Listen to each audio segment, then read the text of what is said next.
النهارده الحلقه الاخيره بنسميها باساميها. 29 يوم ب 29 اسم، كل اسم له معنى عميق.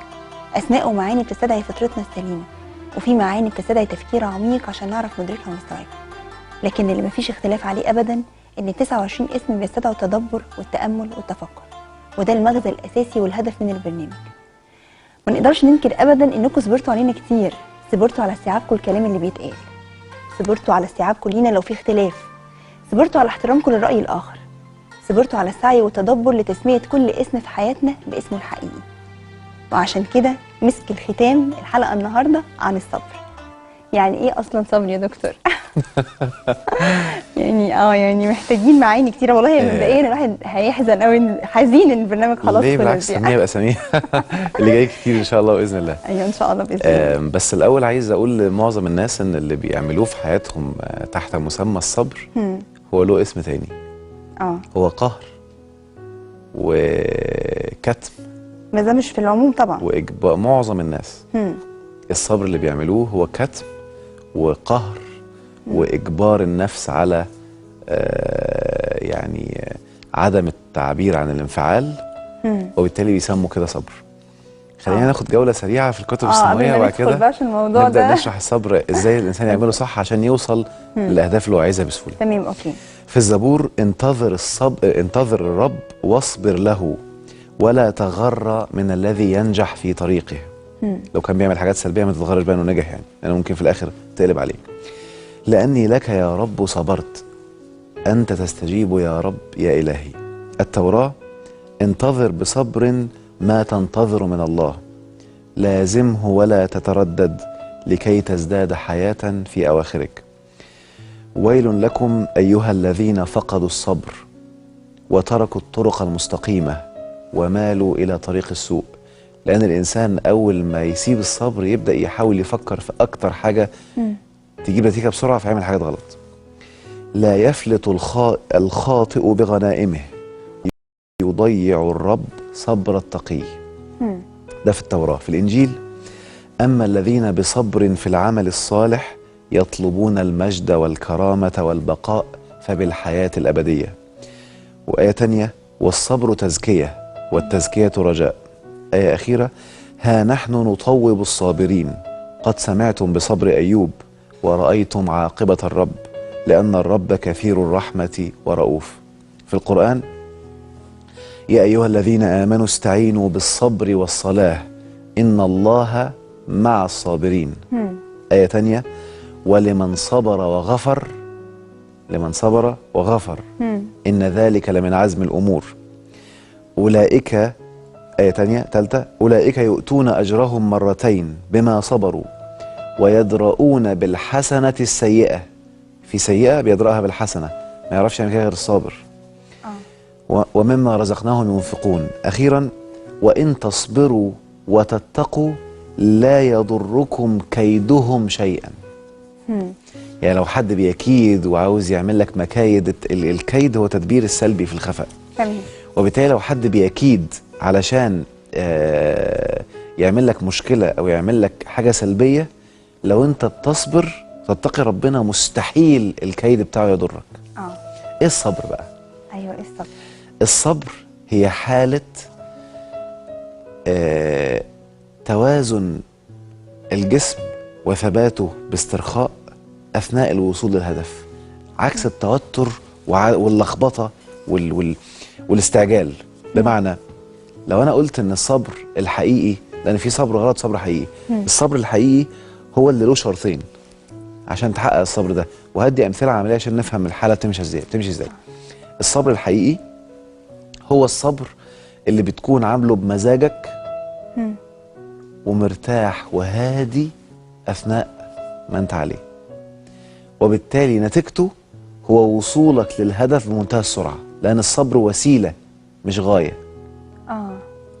الصبر وسيلة مش غاية. حلو كده؟ يعني العربية وسيلة، أنا نازل أركب عربية عشان أوصل مشوار. اللي واخدين الصبر غاية بينزل يركب عربية ويفضل قاعد في العربية، يركب العربية ويفضل قاعد فيها ويفكر ان الصبر هو الغاية. الصبر وسيلة، واستعينوا بالصبر والصلاة، هو وسيلة للوصول للأهداف. ازاي الإنسان يعمل الصبر الحقيقي اللي هو عامله بمزاجه ورايق وهو فيه. انتبهي كده، هدي مثال بشري شويه او مادي على فلوس. نفترض ان انا النهارده عندي مشكله ماديه، و هيحصل مشكله بكره مثلا لو ما دفعتش فلوس معينه، خسرت في البورصه مثلا وعايز الم الدنيا بسرعه والا يحصل لي كارثه اكبر، فمتوتر وقلقان وعماله احاول اكلم حد من هنا، يمكن سلفه من هنا او حد من هنا، واعصابي متوتره. حلو كده، عمال اجري هنا وهنا، هل ده صبر؟ عمال اكلم حد وفي حاله توتر، ده اسمه صبر؟ ده سعي.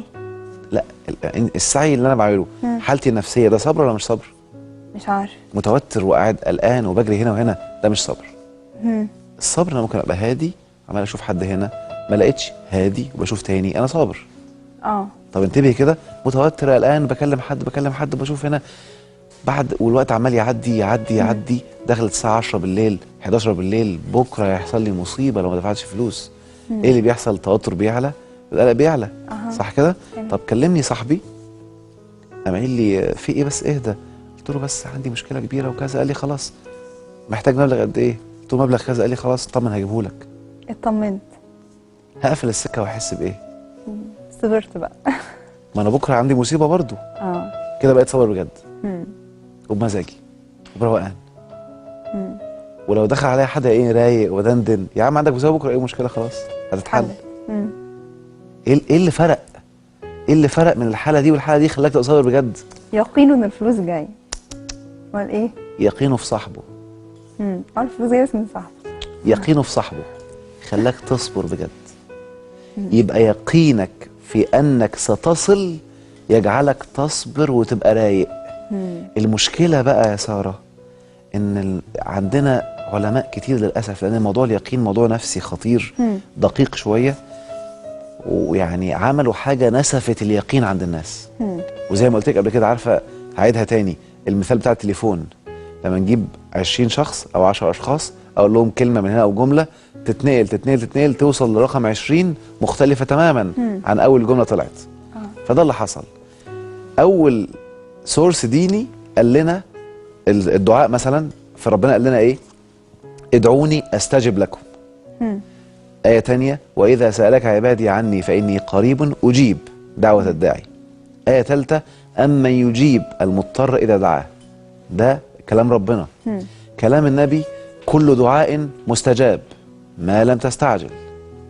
وحديث تاني، سل تعطه. حلو كده؟ تمام. اللي وصل لنا بقى هفاجئك دلوقتي، لو انت دعيت يمكن ربنا يستجيب لك، ويمكن يشيلك حاجه وحشه، ويمكن ياخرها ليوم القيامه، نسف لك اليقين. هي دي الكارثه بقى. يعني انتبهي كده، هرجع للقصه بتاعت صاحبي. انا قفلت معاه وانا رايق، قامت داخله زوجتي، مالك رايق كده؟ قلت لها فلان قال لي هستجيب لك، هجيب لك الفلوس. قالت لي لا ابراهيم؟ قلت لها اه. قالت لي ده يمكن يجيبها لك، ويمكن يجيب لك بدلها بضاعه، ويمكن ياخرها ليوم القيامه. ولا نعم، هو اشوف غيره وهرجع تاني مش هعرف اصبر. لا بس في حاجه مهمه قوي، انتبهي بس كده، هي عسى ان تكرهوا شيئا وهو خير لكم. انتبهي بس، انتبهي كده، انا بتكلم على حته اليقين. صح. ان انا متاكد النتيجه هتيجي، فانا رايق. لا هي متاكد. ممكن معلش اقول اتفضلي. في حاجه. انا متاكده ان في خير هيحصل، سواء الفلوس طيب. جت او ما جاتش، في خير. مش شرط الوسيله او ان الفلوس هي اللي هتيجي وده الخير ليا، ما يمكن مش خير ان ادفع الفلوس ويمكن حاجه تانية، فربنا مدخر لي الخير. انا هنا بتكلم على جزئيه اليقين. اليقين على المثال اللي قلته، ان انا مش هيحصل لي مشكله بكره. فانا بقيت هادي. لما اتنسف اليقين عندي هتوتر تاني وهقلق تاني. حلو كده؟ تمام. واحد النهارده عنده مرض، ما عندوش يقين انه هيخف، فيفضل صابر وكابت، يوم مرض يزيد وهو مش واخد باله. الصبر له اسم الكبت، عشان كده بقول سميها باساميها، ده كبت مش صبر، ده قهر مش صبر. لما تبقى واثق انت عارف انك عملت حاجه وعرفت الحل، وواثق انك هتبقى كويس ان شاء الله الرحمن، فهمت الطريقه خلاص وايه اللي حصل، هتبقى رايق وهتصبر بجد. انتبهي كده. سيدنا ايوب، ايه رايك ان القصه المتداركه الاول، عشان موضوع اليقين عشان بس الناس تفهم صح. المشكله ان في حديث صحيح بيقول ما من عبد يدعو دعوه الا استجيبت له، او اخر عنه من الشر مثلها، او اجلت الى يوم القيامه. طب ايه بقى حديث اهو؟ حديث صحيح. بس الفهم بتاعه او المعنى بتاعه مش كده. امال ايه؟ المعنى بتاعه مش يمكن ويمكن ويمكن، لا، ده هنا الحديث بيقول لك الثلاث احتمالات او الثلاث اوبشنز اللي انت، او الثلاث احتمالات اللي انت هتبقى عليهم لما تدعي، لا ثالث لهما. لو انت بتدعي ويقينك عالي، ادعوا الله وانتم موقنون بالاجابه. لو يقينك عالي هتستجاب. طب لو يقينك قليل ما تقلقش، ما راحتش عليك، هيتشلك من الشر مثلها، بس علي يقينك بقى لانك انت سبب.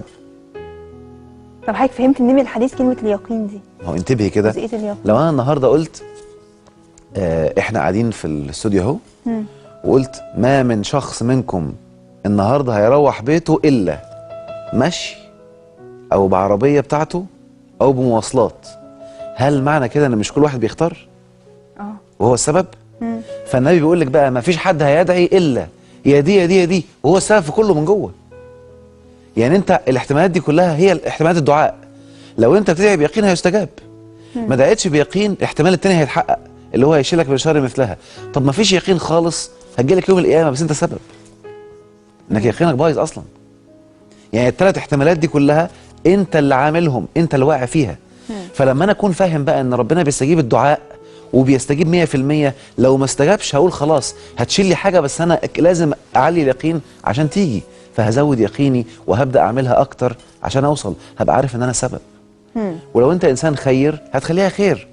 نرجع بقى للصبر كمان، عشان يبقى الانسان ما يعرفش يصبر الصبر الحقيقي الا لما يكون موقن ان هنتكلم عن قصه سيدنا ايوب بعد الفاصل ان شاء الله. نطلع فاصل ونرجع تاني.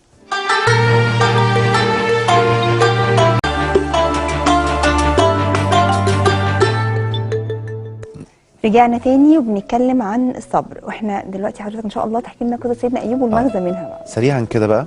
سيدنا ايوب عليه السلام، الشيطان كان غني وعنده اموال وعنده جاه وعنده مزارع وعنده اولاد. كويس. فالشيطان جه وسوس له وقال له هو انت فاكر انك بتعبد ربنا بجد؟ انت عشان غني بس بتعبد ربنا، لو بقيت فقير وربنا خد منك كل ده مش هتعبده. فسيدنا ايوب قلق وبدا يفكر في الموضوع. معقوله لو ربنا خد مني كل ده هيروح مني مش هعبده؟ وبدا يقلق. فالمهم حصل حريقه في مزارع عنده وناس هربت، بدا يقلق اكتر، بدا يخاف اكتر. فقعد تك تك تك تك تك كل المشاكل تنهي عليه، واحده ورا الثانيه ورا الثالثه، البيت وقع على اولاده وماتوا. المهم في الاخر بقى كل ممتلكاته راحت واصبح عنده مرض شديد. فالشيطان لعب لعبه مع اهل القريه، قال لهم ده اللي كان عامل فيها نبي ده ملعون ربنا لعنه، اطردوه.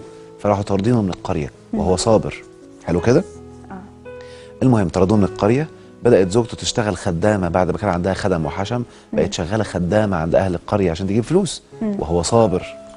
قعد 18 سنه ابتلاء. ايوه انتبهي كده بقى.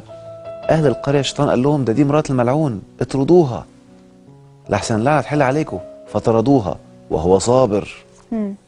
فالفلوس عندهم خلصت، ما عادش عندهم مصدر للرزق، فاضطرت ان هي تقطع ضفيره من ضفايرها وتبيعها وهو صابر.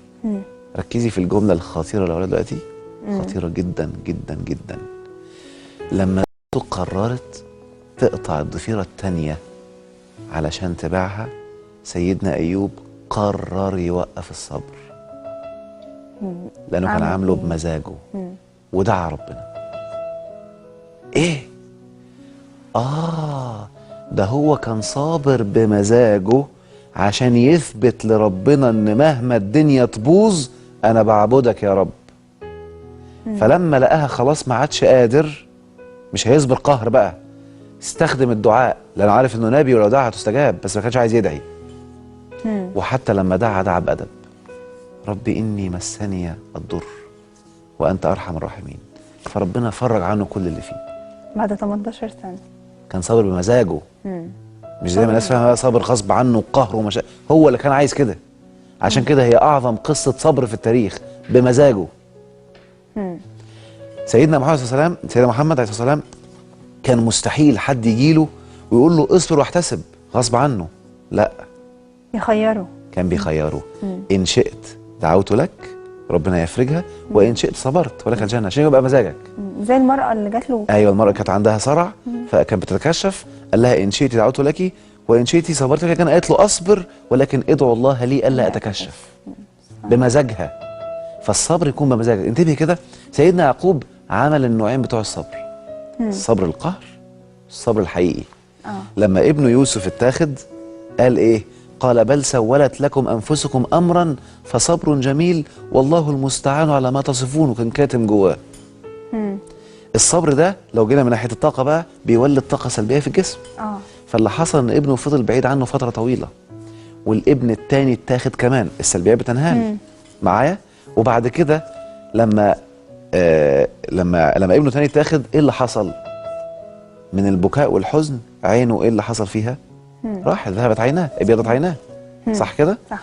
طب انتبهي بقى، لما عمل الصبر الحقيقي اللي هو بقى بيقين ان ابني جاي، قال بل سولت لكم انفسكم امرا فصبر جميل عسى الله ان ياتيني بهم جميعا.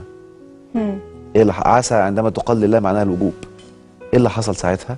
تك تك تك تك تك تك تك تك، وبسرعه نظر وجه وشاف اولاده وكله رجع تاني.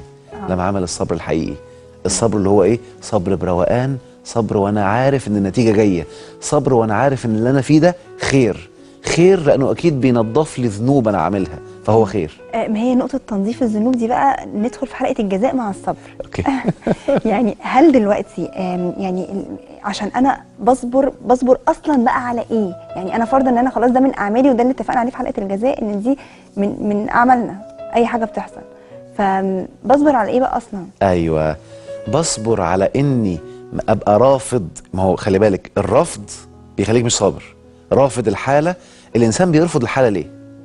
لانه فاكر انها هتفضل كده على طول، فرافضها. الصبر معناه ايه؟ انا متاكد ان النتيجه جايه ايجابيه، فانا متضايق ليه؟ اهدى بقى. يقوم ده يخلي الايجابي يجي بسرعه. يعني هديكي مثال مثلا. الناس مثلا لما يبقى حد عنده مشكله يقوم قايم منفعل ومتجنن. خليني اضربها مثال على السياسه دلوقتي، على الاوضاع السياسيه في مصر. الاوضاع السياسيه، الناس بسبب عدم الصبر على الوصول لنتائج بتنزل بسرعه وعايزه تغير وعايزه تعمل باجبار، يقوم يحصل لخبطه اكتر واكتر واكتر. لا لك ما صبرتش، ما طبقتش الصبر.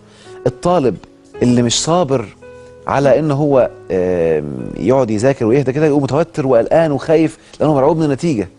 واحد عنده مرض مش صابر على المرض وقاعد مخنوق ومتضايق، ايه اللي بيحصل؟ المرض بيزيد. لكن لو انا ادركت ان انا طالما ربنا طالما جالي مرض في وسيله تخليه يروح، فانا ههدى كده وهستعين بالصبر. الصبر معناها تهدئه الانفعالات السلبيه. هبقى احافظ على الاسترخاء واحافظ على الهدوء، لانها هتيجي باذن الله. طب انا بس الخلط البسيط ان هو ما بين ان انا دلوقتي قلنا في حلقه الجزاء ان انت عامل غلط وعامل اخطاء كتير، فده من اعمالكم، يعني اي حاجه اتعملت فدي من الاعمال، صح؟ تمام. لو انبت نفسك مش هتصبر.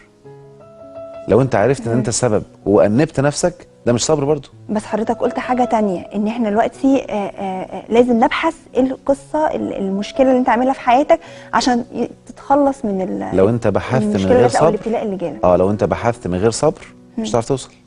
يا ربي انا السبب، بس فين بقى؟ عايز اعرف فين، وقاعد نافر في حاله رفض وحاله عدم قبول، عمرك ما هتوصل.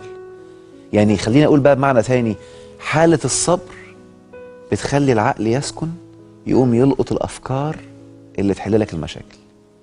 حاله التوتر تخلي العقل ما يشتغلش، وتبدا تجي لك افكار سلبيه تلخبط لك الدنيا اكتر. طب انا واصل لي المعنى كويس قوي، كويس. بس هل سيدنا ايوب الابتلاء اللي هو حط نفسه فيه عشان هو اللي اختار الصبر بمزاجه، تمام، هل ده جزاء اعماله؟ مش جزاء اعماله. انتبهي كده، مش سيدنا ايوب قال رب اني مسني الشيطان بنصب وعذاب؟ مش قلنا اي حاجه بتحصل للانسان بسببه اللي بيخاف من حاجه تحصل له؟ ما سيدنا ايوب كان خايف كل ده يروح فراح. سيدنا يعقوب خاف على ابنه يتاخد فاتاخد. اللي بيخاف على حاجه تروح، ما ده من اعمالك. بس مش حاجه وحشه عملها، ايه؟ مش حاجه سيئه عملها، لا، فده ما هو انا مش عايز اقولها انجذب كده. انا عايز، انتبهي كده، انا عايز، مش ده اسمه ظن؟ ظن ايجابي ولا سلبي؟ اللي هو ايه اصلا؟ ان انا اظن ان الحاجات دي كلها ممكن تروح وابقى قاعد خايف. ظن سيء سلبي. طيب الظنين بالله ظن السوء عليهم دايره ايه؟ يعني ده عقاب الظن طبعا. ما هو ربنا بيعلمنا ازاي؟ مش الانبياء جايين بيعلمونا ان انا ابقى قاعد مرعوب وخايف ان الحاجات تروح؟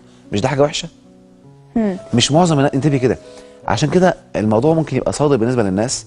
كل الانبياء حصل لهم كل المشاكل اللي حاليا موجوده وربنا علمنا يحلوها ازاي بقى. فهمت اقصد ايه؟ وبالتالي الانسان مش ممكن تجي له فكره كده ده ممكن ابنك يموت تبقى مرعوب، ما ده اللي حصل هنا ايوب.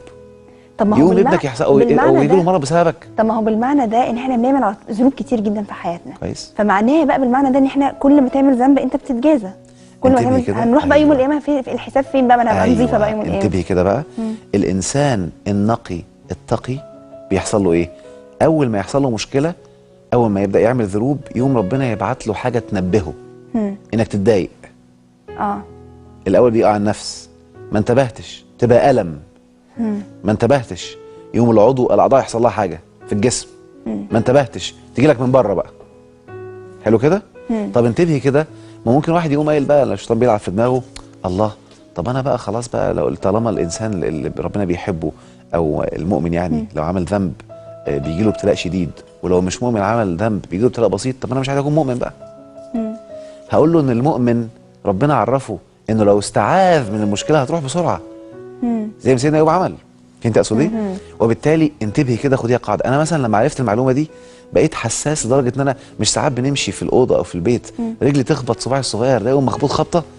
عملت حاجه يا احمد، افضل بسرعه استغفر عشان ما تزيدش. طب ما دي فتنه جدا، لان في ناس واحد بيشوفهم بيعملوا موبقات يعني وتبقى علنا وفي النهايه ممكن ما يحصلهمش حاجه وبيموتوا على كده. لا بيتهيألك على فكره ما بيحصلهمش بفجاعه اللي حصل مثلا لحد تاني. ده ظن. والله انتبهي كده، اللي بيحصل ان الانسان اي حاجه بيعملها سلبيه بيجيله بسببها مشاكل. ممكن تكون انت شايفاه عنده فلوس وعنده مثلا رزق مادي، بس من جوه مش ضايق طعم الراحه، ما بيعرفش ينام، بينام مهدئ.